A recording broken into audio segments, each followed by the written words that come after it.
I know a lot of history buffs are currently reacting and reviewing the latest Gladiator II movie, which I'm not going to be doing in this video because I can't bring myself to watch Gladiator. No, not because of historical inaccuracies like sharks per se, because let's face it, if you're going to a film in the hope of historical accuracy, you're probably going to be really disappointed. And you're probably also going for the wrong reasons. As my Patreons know, around like a couple of years ago, I got great delight in the obscenity of the inclusion of llamas in the film Troy.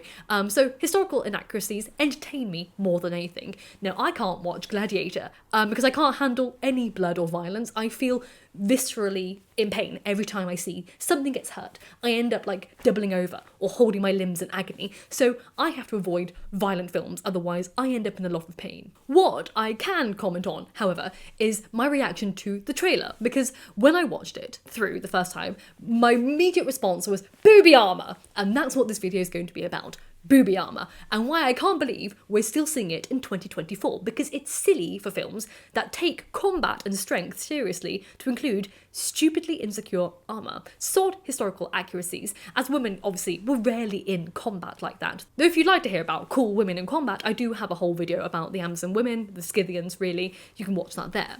But booby armour is just silly in films about genuine combat, because what it tells me is that the men in these films, the fictional men in these films, because let's face it, they were men who were responsible for moulding and constructing that armour, were incompetent fools, and they make inefficient armour. So the poor men that they are also serving are in terrifyingly dangerous situations and should not be trusted with the armour they are wearing, because none of their armourers understand how combat works. Now note, when I say booby armour, I'm not talking about domed chested armour, which better fit a woman's chest, but booby armour, which specifically carves out two little boobs in the design.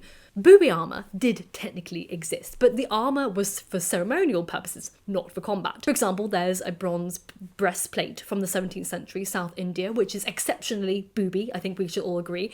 And it wasn't just for women either. You know, men have what I like to call as nipple cuirasses, as we can see from the 4th century BCE bronze cuirasses from Greece. Now, fancy armour has been a thing for centuries because people are vain, we like fancy things, we like things that mould our boobs or mould our abs, but armour for the battlefield does not translate to fancy ceremonial armour, as we see here. And if, in films, what we were seeing was ceremonial booby armour rather than, you know, fighting combat armour, that would make more sense. But we rarely ever see ceremonial booby armour. We always see battle scenes in which we have fictional armourers that really need to be held accountable, and that's what I'm doing in this video. Now, everyone always talks about the practical dangers booby armours would put the wearers in, and I'm going to start instead by highlighting how stupidly limiting such armour is for movement in general. So if you don't have boobies, try to instead imagine that you are wearing solid armour shaped and attached to your bottom. See, having a big metal plate perfectly shaped and attached to your bottom is going to limit your movements, unimaginably so. You won't be able to move your legs so easily. You won't be able to, you know, run very fast. You probably won't be able to bend down very easily, which, you know, all this kind of movement is necessary and would be devastating in a battle context. Because you need to be as agile as possible, particularly if you're in, you know, one-on-one armed combat. Now, the same principle applies to booby armour, because obviously armour is not skin tight. There's a gap between us. So if the wearer of the booby armour twists her torso in any way, which she is going to do in a combat situation, her breasts are going to move underneath the armour, but the armour won't move with them, meaning she will likely get part or even all of her breasts stuck or pinched in the sternum area of her own armour, which I can only imagine would be incredibly painful, but also really debilitating in combat and potentially put her at risk of being attacked because she can't move back very easily. Now, there are some who have argued that booby armour would make the sternum more vulnerable to attack, but as others have counter-argued,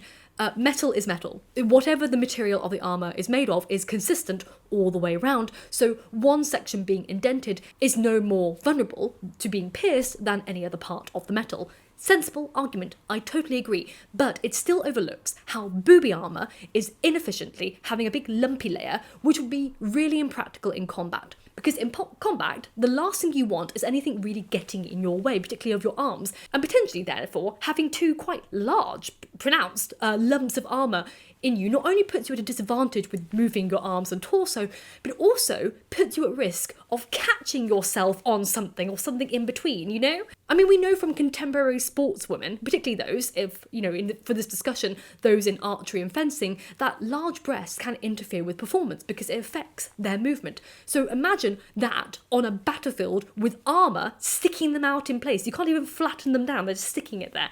I know what you're saying. You're like, Cinzia, you can't relate. You're part of the itty bitty titty committee. I get it. I still know what they mean, okay? I still understand the impracticality of boobs, even with very small ones. And I know for a fact in battle, you want a wide range of arm movement. So having two unnecessary metal lumps sticking out of your chest would be incredibly inconvenient for wielding a sword or drawing a bow. Because even today, sportswomen, actually, a lot of them choose to bind their breasts close to their chest as possible in order to increase their range. So the danger of the armour technically lies less in the perceived vulnerabilities posed by an exposed sternum, more in the lack of movement that's allowed to the individual, which would likely put them in possibility of a fatal disadvantage in a battle, or even getting caught on something because your bloody boobs have got stuck between someone's blades right up in your face. It's a small rant, but I want to get out there because there's so many impracticalities to boobie armour. I know the boobie armour in Gladiator II is still quite small boobie armour. You know, again, she's a member of the itty bitty titty committee. But still, if this were a principle that were applied to all people who had boobies and they needed to have their boobies metal plated in a solid form, the devastation would be mass. That's the reason why more women would fail in battle, purely because their armour let them down. Let's have a nice rounded thing that kind of pushed in a little bit potentially, but also doesn't really get anything stuck in between. Fantastic. Thank you for watching. I'm going to be doing some little mini ranty videos for December because it's Vlogmas. I thought about doing like nerdmas. I couldn't think of how to like really phrase it. If you have a good name for it, please let me know down below. I was thinking about it. It's basically me nerding, ranting about little things I find interesting, but folklore or maybe books, whatever it may be. So thank you so much for watching. If you liked it, please consider liking and sharing and even subscribing if you're not subscribed. And thank you to my patrons as always. And I will see you soon for another video. And remember, books save lives, so keep reading.